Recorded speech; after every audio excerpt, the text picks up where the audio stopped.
n'y a jamais de vacances pour la foi.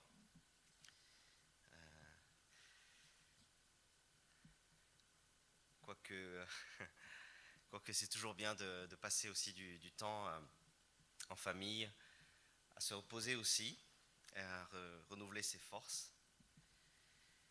Donc nous allons étudier la parole, enfin regarder la parole de Dieu ensemble ce matin dans l'évangile de Marc, chapitre 1, versets 29 à 39. Alors j'ai cru comprendre que la semaine dernière, le thème abordé ici, c'était être chrétien au travail, la semaine dernière. Et aujourd'hui, j'ai intitulé le message de ce matin « Être chrétien en vacances ». Être chrétien en vacances. Donc je suis venu avec mon épouse Pao, nos 5 enfants, mais les 3 enfants sont restés avec leur mamie ce matin, et donc ce sont nos 2 filles aînées qui nous ont accompagnés pour le culte. « 1132 kilomètres, c'est le nombre de kilomètres de bouchons hier pour ce fameux chassé-croisé de l'été que nous connaissons tous. Ça y est, les vacances sont là pour certains, elles sont terminées pour d'autres. Il y en a qui partent et d'autres qui rentrent. Et c'est l'occasion pour nous de parler des congés, des vacances. Peut-être vous êtes en vacances, peut-être pas encore, ou peut-être pas du tout. Mais c'est l'occasion pour nous de nous tourner vers la parole de Dieu et voir ce que Dieu a à dire sur les vacances et sur le fait d'être chrétien en vacances. Et c'est Jésus qui va nous servir de modèle par excellence pour aborder ce thème-là. Et je vais lire dans l'évangile de Marc, chapitre 1, versets 29 à 39. Et si vous avez votre Bible, vous pouvez la suivre la lecture avec moi, ou je vais tout simplement lire le texte dans la version dite de la Summer. Marc chapitre 1, versets 29 à 39. Lisons la parole de Dieu ensemble. Marc chapitre 1, versets 29 à 39. En sortant de la synagogue, Jésus se rendit avec Jacques et Jean à la maison de Simon et d'André. La belle-mère de Simon était couchée avec une forte fièvre, et dès l'arrivée de Jésus, ils lui parlèrent d'elle. Jésus s'approcha, lui prit la main, il la fit lever. La fièvre la quitta et elle se mit à les servir. Le soir, après le coucher du soleil, on lui amena tous les malades et tous ceux qui étaient sous l'emprise de démons. La ville entière se pressait devant la porte de la maison, et Jésus guérit beaucoup de personnes atteintes de diverses maladies. Il chassa aussi beaucoup de démons, et il leur défendit de parler, car il savait qui il était. Le lendemain, bien avant l'aube, en pleine nuit, Jésus se leva, il sortit, il alla dans un lieu désert pour y prier. Simon et ses compagnons partirent à sa recherche, et quand ils le retrouvaient, ils lui dirent « Mais tout le monde te cherche !»« Allons ailleurs, leur répondit-il, dans les villages voisins. Il faut aussi que j'y apporte mon message, car c'est pour cela que je suis venu. » Et Jésus partit à travers toute la Galilée. Il prêchait dans les synagogues des Juifs et il chassait les démons. Fin de la lecture de la parole de Dieu. Je vais prier. Prions ensemble. Seigneur, nous te remercions pour ta parole qui est la vérité, ta parole qui est la source de notre vie, et ta parole qui est une lampe sur notre chemin. Et nous voulons te remettre ce moment précieux à nos yeux, celui d'être à l'écoute de ta parole. Et nous te prions que ton Esprit Saint nous dirige, qu'il nous équipe d'intelligence, de sagesse et de discernement, afin que nous puissions saisir ta volonté pour notre vie et nous y conformer. Nous te remercions pour ce temps et nous te remettons toutes choses entre tes mains. Nous te prions au nom de notre Seigneur Jésus. Amen. Le célèbre théologien Don Carson, nord-américain, a écrit un livre qui s'appelle « La prière renouvelée ». Et il pose une question. Il demande quel est le besoin le plus urgent, le plus important de l'Église aujourd'hui. Quel est le besoin ultime, primordial, le plus important de l'Église aujourd'hui?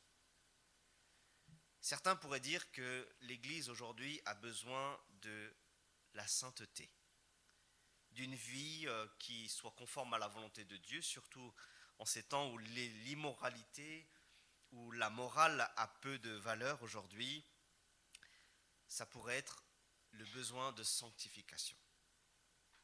D'autres pourraient dire aussi que nous avons besoin de l'évangélisation, d'un nouveau souffle pour annoncer l'évangile. Nous sommes dans une période alarmante et nous devons annoncer l'évangile à toutes les générations, toutes les nations et tous ceux qui sont dans le besoin d'évangéliser. Et d'autres pourraient dire non, nous avons besoin tout simplement de mieux connaître la parole de Dieu. Ce qui compte, c'est que nous ayons plus de personnes formées, de personnes qui soient ancrées dans la parole de Dieu, et ce que notre christianisme a besoin, c'est d'approfondissement biblique. Eh bien pour lui, pour Don Carson, ce dont le christianisme a le plus besoin aujourd'hui, c'est de passer du temps avec Dieu, d'avoir du temps pour le Seigneur. Et c'est à partir de cette connaissance de Jésus approfondie, comme nous l'avons chanté, que tout découle. L'amour pour la parole de Dieu, l'amour pour les âmes perdues, mais aussi pour la source d'une vie qui plaise au Seigneur. Et dans le passage que nous avons lu, Jésus en est l'exemple ultime. Et nous allons le voir, nous allons nous inspirer de lui pour nous rappeler que même si ce texte ne parle pas de vacances, il nous parle de Jésus, le modèle par excellence, qui va prendre du temps pour le Seigneur. Et quelque part, être chrétien en vacances, c'est tout simplement prendre du temps pour le Seigneur. On voit dans ce passage 3 points que j'aimerais souligner qui pourraient nous servir de balise pour notre temps estival. Tout d'abord, être chrétien en vacances, oui, c'est prendre du temps pour Dieu. Être en vacances, c'est être connecté à Dieu et surtout ne pas être déconnecté de Dieu. Le texte que nous avons lu est issu de l'évangile de Marc. L'évangile de Marc est l'évangile le plus court de tous les évangiles et donc le plus condensé, et certainement l'évangile qui mentionne le plus d'événements, ou en tout cas l'enchaînement de plus d'événements possibles. Jésus fait plein de choses juste avant ce texte-là. Il se déplace, il rencontre Jean-Baptiste, les disciples, et dans le texte que nous avons lu, il sort de la synagogue, il vient de guérir un paralytique, il guérit la belle-mère de Pierre, et le soir, le texte nous dit, verset 32, qu'on lui amène tous les malades et tous ceux qui sont sous l'emprise de démons. La ville entière, verset 33, se pressait devant la porte de la maison. Alors quand on visite les vestiges de cette ville, Capernaum, c'est pas une très grande ville, il doit y avoir à peu près 50 foyers. Donc quand on dit tout le monde, il faut relativiser, c'est pas des centaines de personnes non plus, mais quoique, il y avait au moins des dizaines de personnes. Et guérir les gens, en tout cas guérir les personnes, en tout cas le texte dit, des personnes qui sont pris en tout cas sous l'emprise de démons, cela prend du temps. Et Jésus a dû passer beaucoup de temps. La maison de Pierre et d'André s'est transformée en une salle d'urgence. Et vous savez à quel point nos salles d'urgence aujourd'hui sont débordées. Et certaines sont même fermées. Le texte dit que Jésus a travaillé bien tard, il faisait déjà nuit. Il a pris le temps de les écouter, de les comprendre et de les guérir. Mais on voit que Jésus va prendre du temps le matin, avant que tout le monde soit réveillé. Il va prendre son sabbat, il va prendre son culte personnel pour passer du temps avec Dieu. Ce temps pour Dieu le Père, il est tout d'abord intentionnel. Le texte nous dit que Jésus, bien avant l'aube, verset 25, alors que tout le monde dort encore, il se lève de lui-même, personne n'est venu le réveiller. Il sort, nous dit le texte, personne ne l'y a invité ou ne l'a poussé à le faire. Il va dans un lieu désert, c'est intentionnellement qu'il cherche cet endroit-là, personne ne le contraint, personne ne lui a donné une invitation, et il prie là, seul dans le désert. Jésus va prendre lui-même l'initiative et se mettre volontairement à l'écart pour ne pas être dérangé et pour ne pas être rattrapé par le monde. Ce n'est pas simplement dans ce texte que Jésus fait les choses de manière intentionnelle, on le voit un peu plus loin, en Marc 6, il vient de nourrir toute une foule de personnes avec 5 pains et 2 poissons, il renvoie ses disciples, et quand tout le monde est parti, il monte seul sur la colline pour prier seul à seul avec Dieu. Jésus fait les choses de manière intentionnelle. Deuxièmement, ce temps pour Dieu est un échappatoire. Jésus avait un planning très chargé, homme 100% homme et 100% Dieu. Il avait des journées de 24 heures comme vous et moi. Et quand on parle de la gestion du temps et des activités, Jésus lui-même savait gérer son planning et ses relations comme vous et moi. Nous sommes tous très occupés, en vacances ou lorsque nous ne sommes pas en vacances, à faire les courses, à faire nos activités de chaque jour, mais Jésus lui-même a pris ce temps pour le passer avec Dieu. Et être chrétien en vacances, c'est aussi avoir des vacances spirituelles. C'est avoir du temps pour Dieu.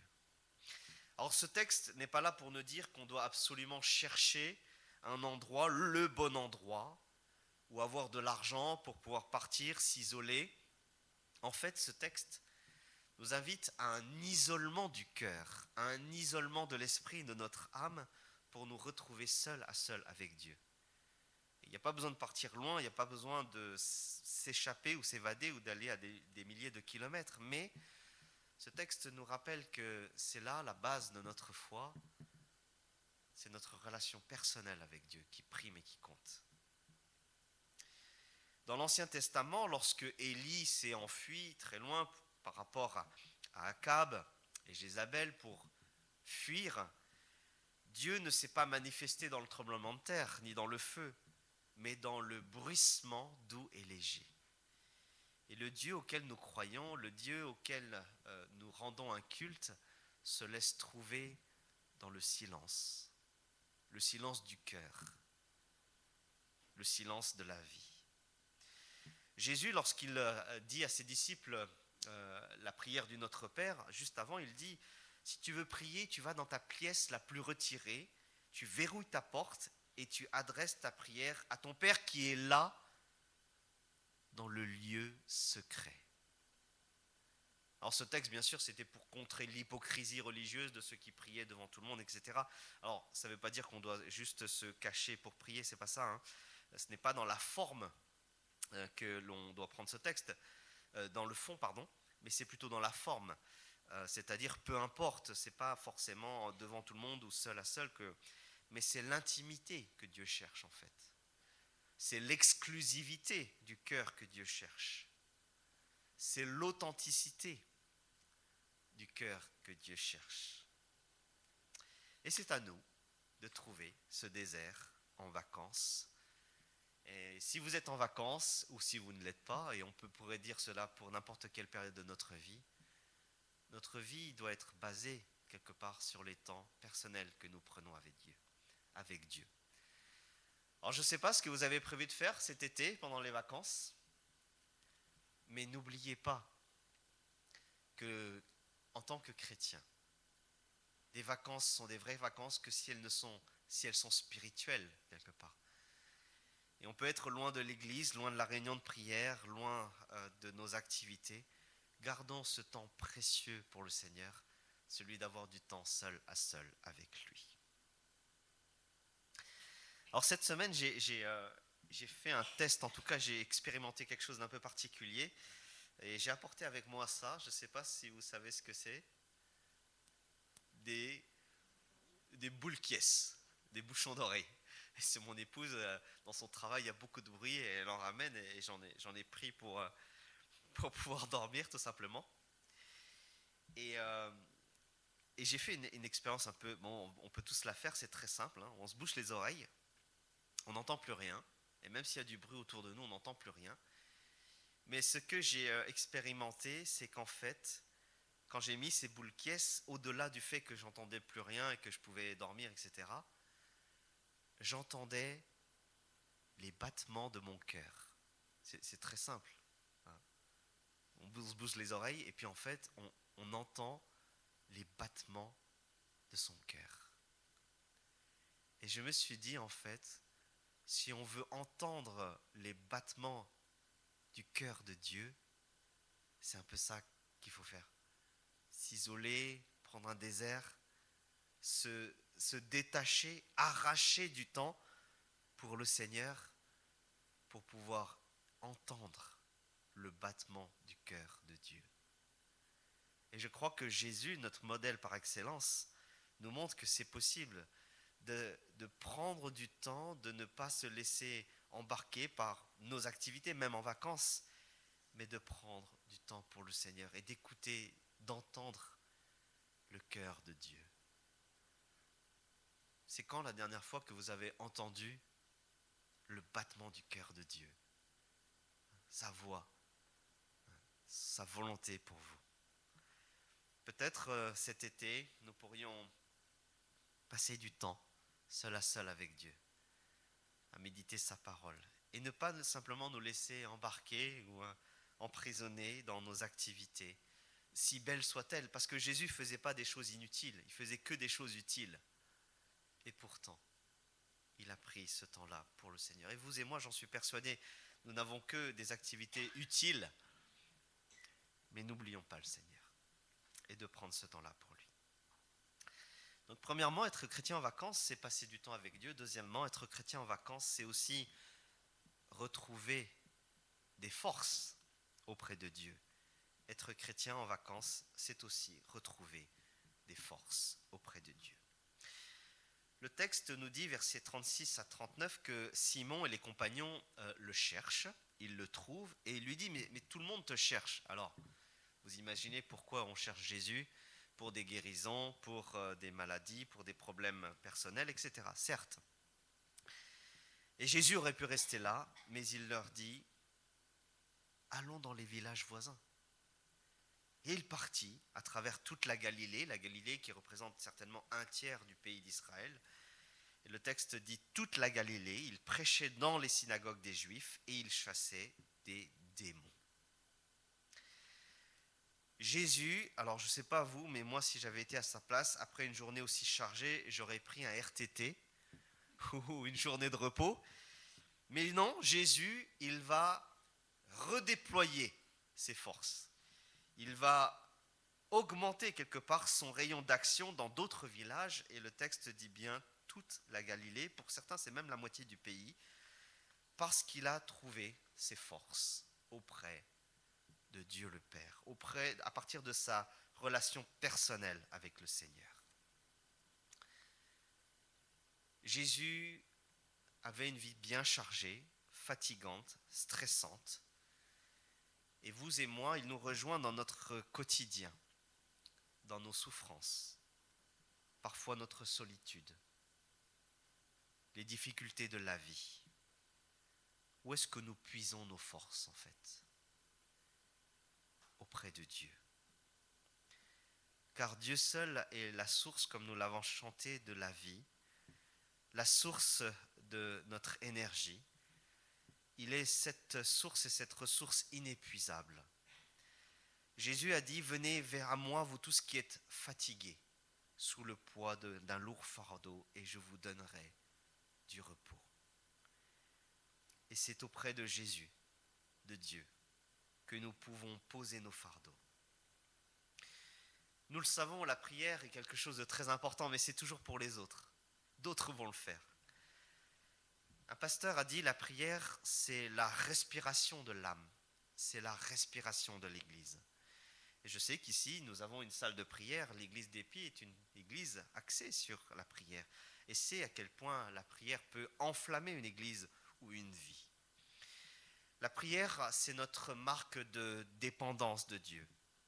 Et souvent, notre absence d'orgueil lorsque nous nous approchons de Dieu. Ça me rappelle cet épisode dans l'Ancien Testament lorsque le peuple allait conquérir le pays. Et je ne sais pas si vous vous souvenez, il y a des Gabaonites qui arrivent. Et des Gabaonites, ils voulaient justement, par ruse, obtenir quelque part la protection ou la sécurité. Et ils s'étaient déguisés, en tout cas, pour donner l'illusion qu'ils venaient d'un pays lointain. Et ils voulaient montrer au peuple d'Israël, nous on fait partie du peuple qui est touché par la misère, mais en fait c'était un peuple que Dieu avait chassé. Et lorsqu'ils se sont déguisés pour venir voir le peuple d'Israël, pour conclure une alliance avec Israël, qu'est-ce qu'ils ont fait? Le texte nous dit qu'ils n'ont pas consulté l'Éternel. Et Dieu s'est mis en colère. Et souvent, nos vies vont vite et on fait des choses à la va-vite. Et c'est vrai, nous sommes pris par le temps et on ne consulte pas l'Éternel. Et on agit selon notre ressenti, nos sentiments ou selon ce monde. On se croit fort parfois, mais c'est dans notre relation avec le Seigneur que l'on puise nos forces, que l'on puise la source quelque part de la vie. Et l'on peut être sûr d'être dans un lieu de repos, un lieu sûr, un lieu de ressources. Quand on parle de vacances, c'est l'occasion aussi pour nous de parler de ce qu'on appelle le sabbat.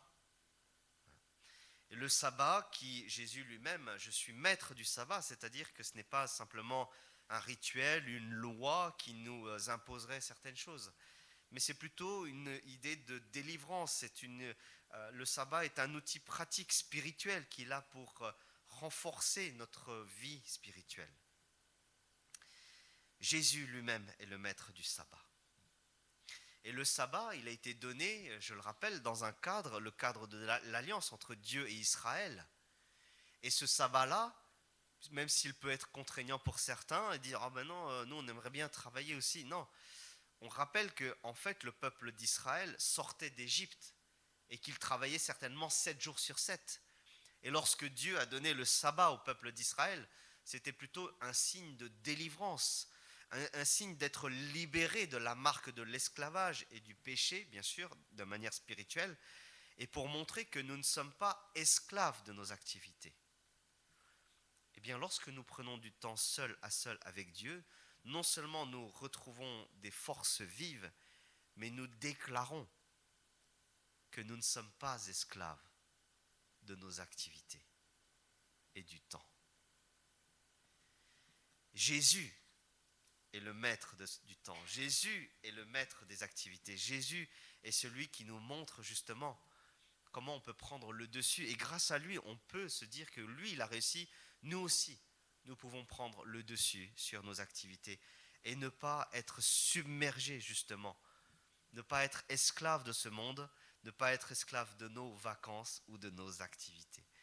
Jésus reste le maître du temps, du sabbat, de nos activités et de nos choix.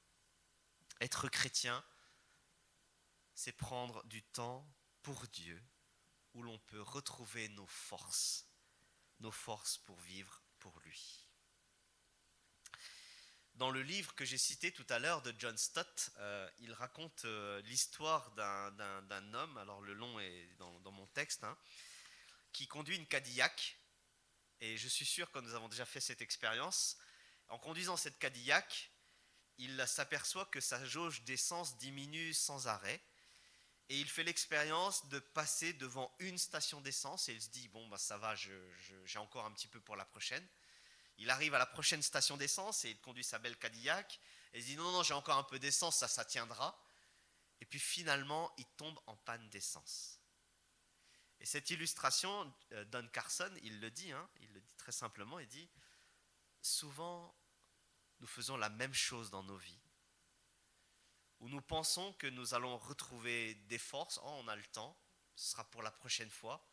Et puis on attend encore, et puis ce sera pour la prochaine fois. Et puis on attend encore et encore. Et nous sommes déjà en manque d'essence. Si nous sommes en vacances, si nous allons être en vacances, prenons le temps de trouver nos forces auprès du Seigneur, parce qu'il est celui qui renouvelle nos forces. Donc être chrétien en vacances, c'est prendre du temps pour Dieu. Être chrétien en vacances, c'est retrouver des forces auprès de Dieu. Et être chrétien en vacances, troisièmement, c'est aussi se recentrer sur notre mission. C'est aussi se recentrer sur notre mission. Voici ce qui sort de l'entretien de Jésus avec Dieu le Père. Verset 38. Allons partout ailleurs, dans les villages voisins. Il faut que j'y apporte mon message, car c'est pour cela que je suis venu.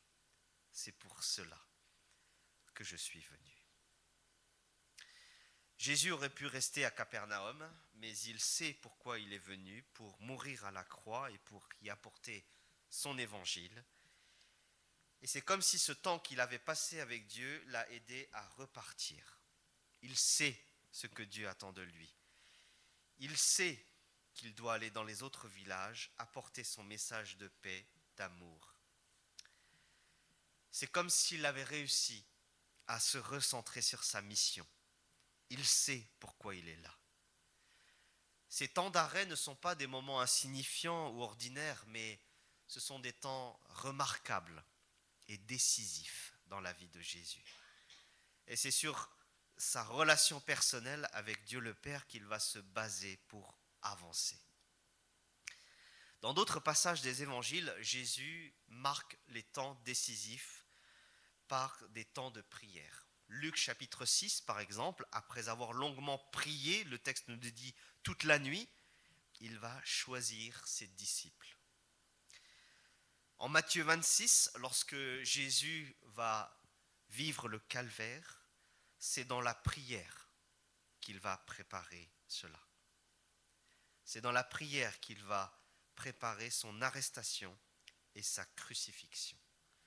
Et donc prendre du temps pour Dieu, ce n'est pas simplement un rituel, ce n'est pas simplement pour que cela nous fasse du bien, même si cela nous fait du bien, mais c'est aussi dans ces moments-là que nous nous recentrons sur ce que Dieu veut que nous fassions.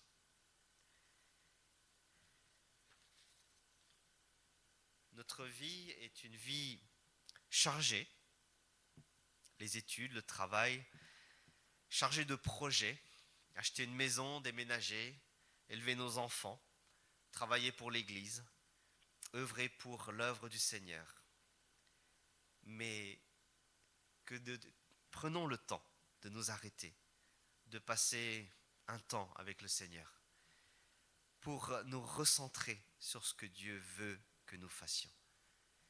Et peut-être nous pouvons prendre l'habitude de tout remettre entre les mains du Seigneur, peut-être préparer la rentrée, les études pour nos enfants, notre projet, un nouveau travail, un voyage, un projet pour le Seigneur aussi, notre ministère dans l'Église, et nous rappeler que notre mission n'est pas de vivre pour nous, mais de vivre pour le Seigneur, que Dieu nous a appelés à annoncer l'Évangile à celles et ceux qui nous en ont besoin, à prendre soin de nos proches, de notre conjoint, de nos enfants, à le servir avec le temps, l'argent que nous avons, à lui rendre gloire en toutes circonstances.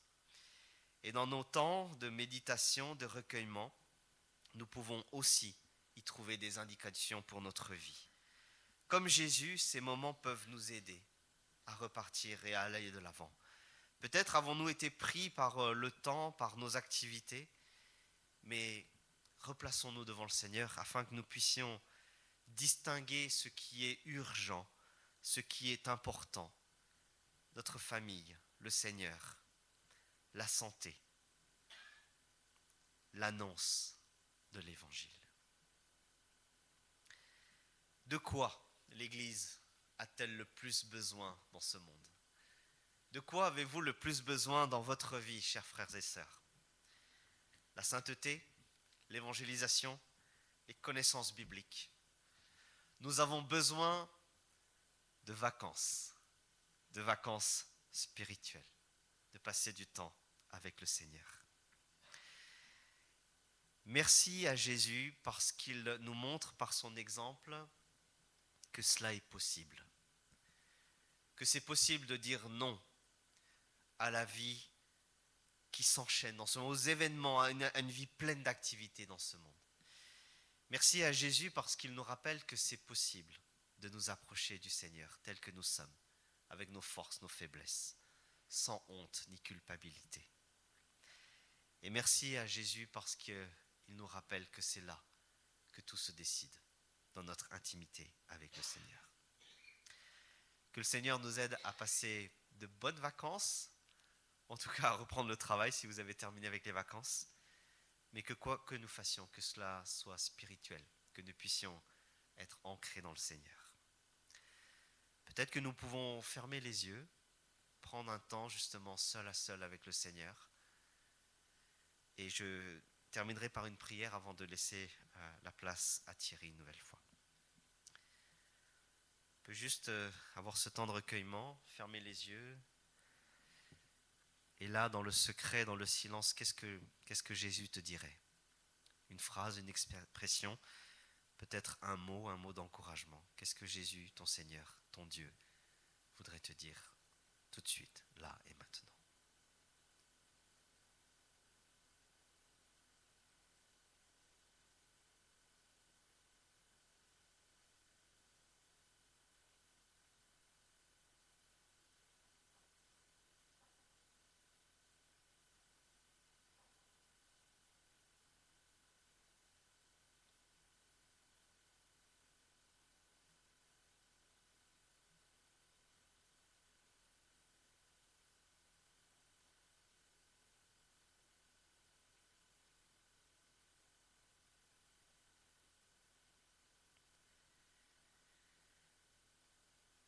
Seigneur, nous voulons te dire merci pour ta parole qui nous rappelle que la base de tout, c'est notre relation intime et personnelle avec toi. Et merci pour Jésus, notre Seigneur, notre Sauveur, qui nous montre que cela est possible.